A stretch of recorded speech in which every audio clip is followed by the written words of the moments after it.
हमारे घर वालों ने हमें निकाल दिया है। क्यों? हमारी सौतेली माँ है, उन्होंने हमें निकाल दिया है, तो हम उरई के रहने वाले हैं। तो आपकी माँ सौतेली, आपके पिताजी ने दूसरी भी शादी कर ली। हाँ। और आपकी जो माँ है वो कहाँ चली गई? वो खत्म हो गई हैं। खत्म हो गई। तो आपके कोई भाई बहन भी हैं? बड़ी बहन है, उनकी शादी हो गई है। तो वो आपकी माँ की बेटी थी, मतलब आपकी सगी बहन थी वो? हाँ। उनकी शादी हो गई। तो आपके पिताजी ने दूसरा विवाह कब कर लिया? तब आप कितने बड़े थे? लगभग 5 साल के थे। तो आपको किस तरह से परेशान करती हैं सौतेली माँ? कहीं उनने बहुत कोशिश की हमें मारने की। हम इंटर तक, आज हमने इंटर के पेपर दिए हैं इस साल, मगर हमें मरना नहीं, इसलिए उन लोगों ने बहुत कोशिश की। कैसे मारने की कोशिश की? कहीं कुछ खाने में जहर मिलाया, कहीं तो जहर मिलाया तो मरना चाहती हैं आप? मगर हमने खाया नहीं। हमें अच्छा। बहुत से लोगों ने उनने देखा है, उनने बताया, इसलिए हमने खाया नहीं। तो हम अच्छा, जहर था भोजन में पर आपने नहीं किया? नहीं। चलिए फिर 25 तारीख को लोगों ने हमें मारा, पीटा। और किसने मारा?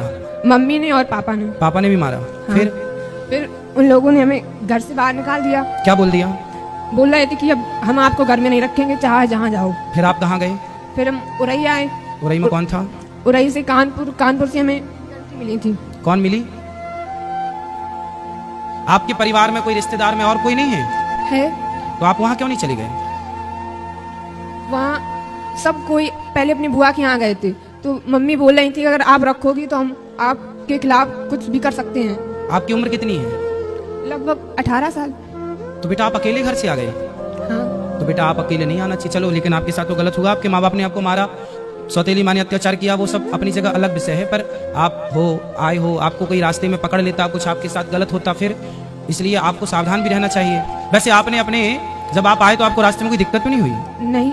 पर बेटा फिर भी आपको सेफ रहना चाहिए। जो आपके विशेष जिन पे आपको विश्वास हो, जो आपके परिवार, मौसी नहीं है आपकी? सगी मौसी नहीं। सगे मामा नहीं। नानी नाना? नानी नाना है। तो नानी नाना के पास जाते ना बेटा, नानी नाना को बताते सारी समस्या, आप नानी नाना के पास रहते।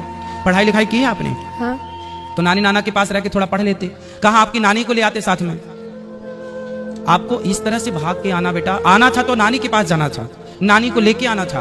अकेले देखो जमाना बहुत अच्छा नहीं है, आप अच्छे आ गए यहाँ, ठीक है, लेकिन जमाना इतना भी अच्छा नहीं है ना बेटा, अकेले चलने लायक नहीं है। कोई जान जाए कि आप अकेली हो तो आपका पता नहीं किस तरह से लोग, आप किसी के कहने पे कहीं मत चले जाना, ठीक है? और आप नानी को अपना नंबर दे दो, मोबाइल नंबर नानी का, हम नानी को अभी सूचना करवाते हैं। और तब तक आप यहीं गौरी गोपाल में भोजन करना, और यहीं जो पांडाल में सब लोग सो रहे हैं वहीं आराम से रहना। कल नानी को फोन अभी लगवा देना तो नानी कल आ जाएंगी, और नानी के पास रहना। आप मत जाना अपने उन माँ बाप के पास जो आपको प्रताड़ित कर रहे हैं, लेकिन नानी अच्छी है आपकी? नानी ज्यादा वो नहीं है, बूढ़ी है, उनके पास फोन नहीं है कुछ। और नाना नहीं है, वो खत्म। तो घर में अकेली नानी रहती है? हाँ। फिर उनको कौन खिलाता पिलाता बनाता होता हो? कौन बनाता खिलाता होगा? इतने बस खाना बना के खा लेती, बस अकेली रहती। नहीं, जब और बूढ़ी हो जाएंगी तो उनको कौन करेगा सब काम? उनका कौन सहारा है उनका? आप उनका सहारा बन जाओ, आप उनका सहारा भी बन जाओगी, आप वहां रहना भी, और फिर आप पढ़ लिख भी वहां लेना। फिर आपकी नानी जहां चाहे आपका समय से वो देख लेंगे कि मेरी बेटी का मेरे को ब्याह करना है, वो तुरंत एक अच्छा सा लड़का देख के आपका विवाह करवा देंगी। वो मरने के पहले आपका परिवार सेटल कर देंगी। बूढ़ी तो है ही, अनुभव तो है ही उनको, तजुर्बा जीवन का। आपकी नानी से बेहतर आपका भला अभी वर्तमान में कोई नहीं चाहता होगा, क्यों जी? बात सही है? आपकी नानी से बेहतर, आपकी नानी जितना भला आपका चाहती है और आपकी नानी जितना भला आपका कर सकती है, उतना भला आपका कोई नहीं कर सकता। हर व्यक्ति आपसे कोई ना कोई स्वार्थ से जुड़ेगा, पर आपकी नानी आपसे बिना स्वार्थ की जुड़ी है, और उसे, उस बूढ़ी माँ को तुम्हारा सहारा मिल जाएगा और तुम्हें उसका सहारा मिल जाएगा। जी गुरुजी। तो बात समझ में आई? हाँ। तो क्या करना है बताओ? नानी के पास जाना है। हाँ, नानी कहाँ है आपकी? पुखराया गांव है। कहाँ पर है? कानपुर देहात, पुखराया। कानपुर के पास। अच्छा, हम आपको कानपुर की बस में बिठा देंगे तो आप कानपुर से फिर अपनी नानी घर चली जाओगी? नहीं, कानपुर देहात, पुखराया गांव है। अच्छा, तो आप चली जाओगी ना कानपुर से फिर वहाँ? हाँ। आपको सब पता है ना? हमें कानपुर में एक आंटी मिली थी, यही हमको यहाँ। अच्छा, तो फिर आंटी से बात, आंटी नहीं चाची से बात करा। राधे राधे गुरु। कहाँ से हो मैया, कहाँ से हो? हम यही कानपुर में रहते हैं। अब आपको हम एक जिम्मेदारी दे रहे हैं। हम जिम्मेदारी हम ही इनके साथ, मतलब हम लोग 3-4 लोग परिवार सहित थे, तो ये सेंटर में हमको मिली, तो हमने कहा चलो अब इनके रास्ते का किराया, भाड़ा, खाना पीना सब हम देंगे, नहीं, और यहाँ से तो लेके और आप इनकी नानी तक इनको पहुँचाना।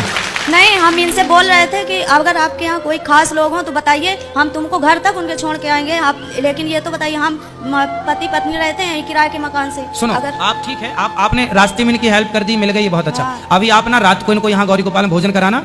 आपने रूम लिया है, कहाँ रुके हो रात, नाइट कहाँ है आप? नहीं, अभी तो जा रहे थे, आज वहाँ से घर जा रहे थे कानपुर। तो आज रात को ही निकलोगे? हाँ, काय से? ट्रेन से निकलेंगे गुरुजी। तो फिर आप लोग ना रास्ते में इसको साथ में ले जाना। हम नहीं, हम शुरू से वहाँ से लेके आए हैं, पूरा साथ अभी तक दिया है, और वह सोच रहे हैं कि चलो हमारे साथ चलना, अगर तुम्हारा कोई खास हो नानी तो हमको- नानी हाँ, इनको इनकी नानी के घर तक पहुँचाना। हम इनके नानी के घर के अंदर छोड़ के आएंगे, हम ये जिम्मेदारी इतनी ले रहे हैं। हाँ, और सुनो पाठक जी, ये चाची का मोबाइल नंबर ले लो। दे दिया है हमने, इनका भी ले लिया है कि नंबर अपना दे दो, तो कह रही थी हमारी सहेली ने दिया है नंबर नहीं, हमको। आप ना अपना नंबर हमें दे देना, जब ये पहुंच जाए तो हमें एक फोन लगा देना कि बेटी पहुंच गई, तो हमें थोड़ा तसल्ली हो जाएगी कहाँ पहुंच गई। ठीक, धन्यवाद। ठीक है, राइट। सुनो बेटा, एक बार बात कराओ, हाँ तुम्हें कुछ पढ़ना लिखना है? हाँ, क्या पढ़ना है?